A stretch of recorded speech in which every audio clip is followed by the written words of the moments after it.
정부와 기업이 이제 한 몸이 돼야 합니다. 노사 법치주의 확립을 시작으로 노동개혁도 확실하게 추진하겠습니다. 여러분의 경제활동을 뒷받침하는 든든한 지원군이 되겠습니다.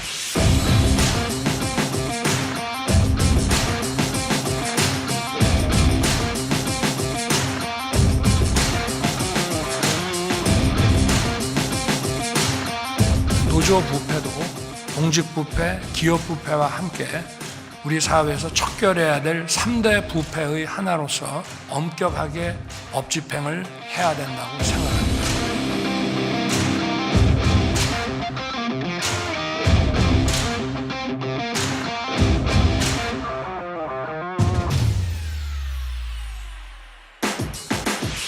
입만 열면 거짓말이잖아요. 우리랑 했던 약속 하나도 지키지 않았고. 노동자를 그림자처럼 생각하고 노동자를 발 아래로 두고 있는 자본과 기업의 이윤을 안겨주고 있는 그런 사업들로 점철하고 있습니다. 모든 거에 있어서 좋아지게 하는 것이 아니라 계속 나빠지게 하는 노동자를 적으로 규정하고 때려잡기에 혈안이 돼 있는 정권의 생명은 그리 오래 가지 못할 것이라는 생각이 듭니다. 내 삶을 흔들고 있으니까. 그래서 좀 싸워야 된다 보는 거고요. 저는 지금 윤석열하고는 더 이상 그 대화나 이런 상황이 아닌 것 같아요.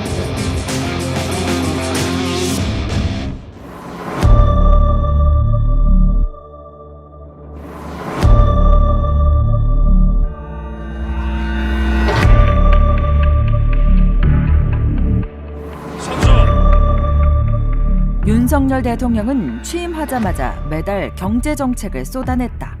민간주도, 시장주도로 경제의 체질을 완전히 바꿔야 됩니다. 나올 때마다 표현은 조금씩 달랐지만 목표는 분명하다.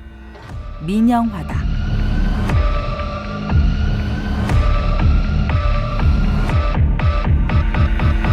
공공기관이 보유한 비핵심 부동산과 부실 출자지분 등 14조 5천억 원을 정비할 지금 당장 내놓을 수 있는 자산 중 부동산은 줄줄이 시장으로 나오고 있다.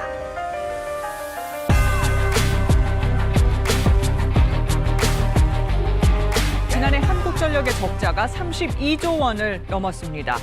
돈이 최고의 목적인 민간 자본들의 입맛에 맞게 수익성을 높이고 공공기관의 착한 적자를 국민 부담으로 돌리기 위해 공공요금을 올린다. 싼 값에 살 수 있게 또 서서히 민간으로 기능을 넘기기 위해 공공기관을 슬림화한다.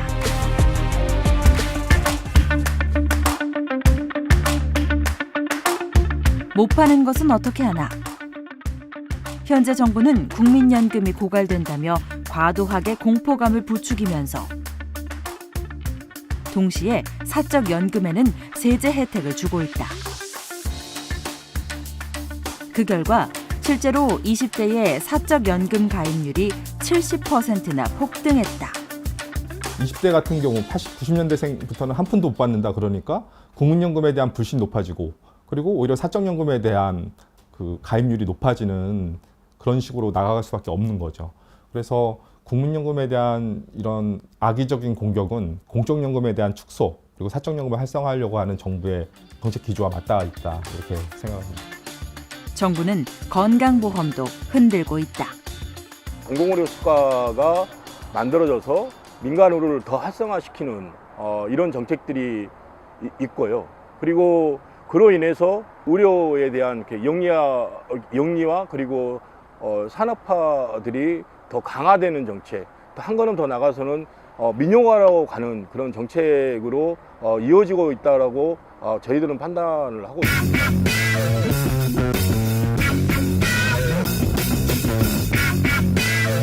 지난해 연말 현 정부와 가까운 한 연구 모임에서 권고문을 내놨다. 바로 다음 날 윤석열 대통령은 권고문대로 조속히 시행할 것을 지시한다.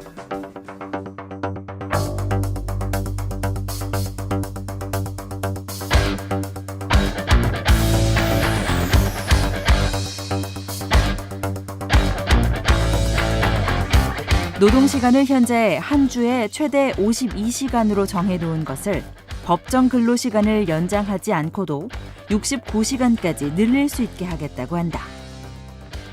또한 근로시간 저축 계좌제, 선택적 근로시간제 등으로 사용자가 자유롭게 노동시간을 늘렸다 줄였다 할 수 있게 만든다.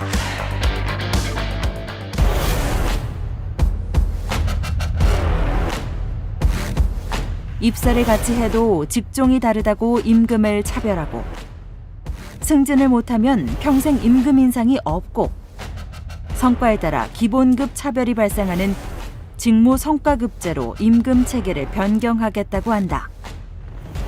이뿐 아니라 주휴수당도 삭제하고, 최저임금도 업종별로, 지역별로 차등을 두겠다 한다. 한마디로 노동시간, 임금, 우리 노동 조건을 결정하는 가장 핵심적인 이 영역에서 노동자의 결정권을 약화시키고 또 집단성을 약화시키고 사용자의 결정권 그리고 사용자의 이윤 극대화를 도와주겠다는 게 가장 핵심적인 방향인 거죠.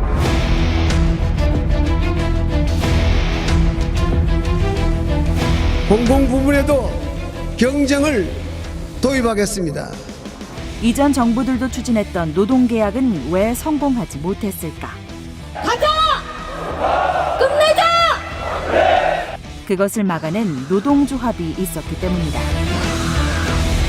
그것을 누구보다 잘 아는 윤석열 정부가 최대의 걸림돌인 노동조합을 흔들고 있다.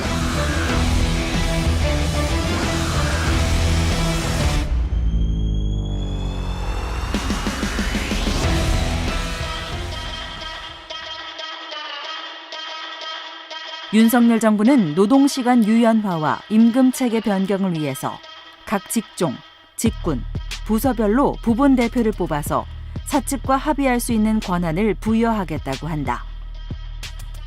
사업장 노동자 대다수를 포괄하는 노동조합이 있더라도 그 노동조합과 합의하는 절차 없이 부분 대표들과 합의만으로 노동시간과 임금체계를 바꾸겠다는 것이다.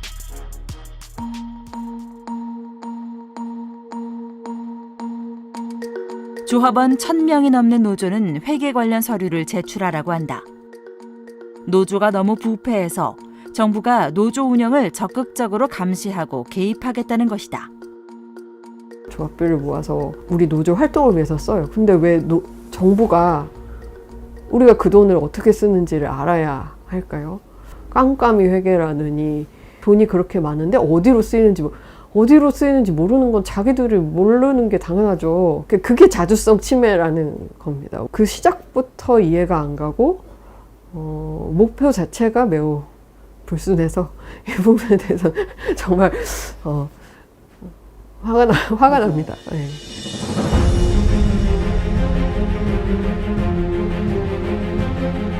국가정보원과 경찰이 민주노총 서울사무실 등 10여 곳을 동시에 압수수색했습니다.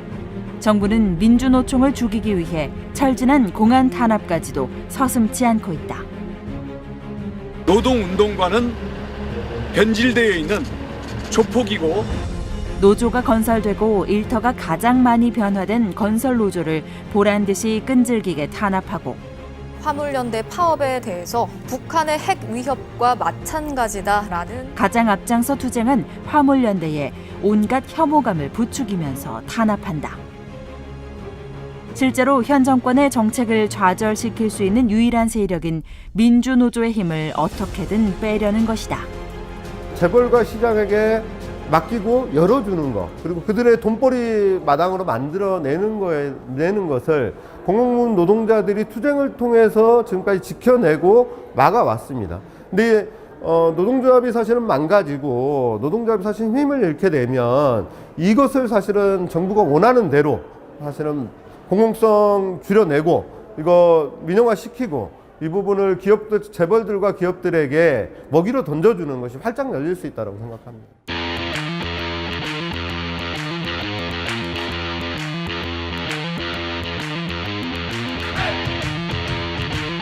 부자 감세, 규제 완화, 민영화, 노동계약, 연금계약, 구조조정. 재벌만 살판나는 윤석열의 길에 우리들의 미래는 없다.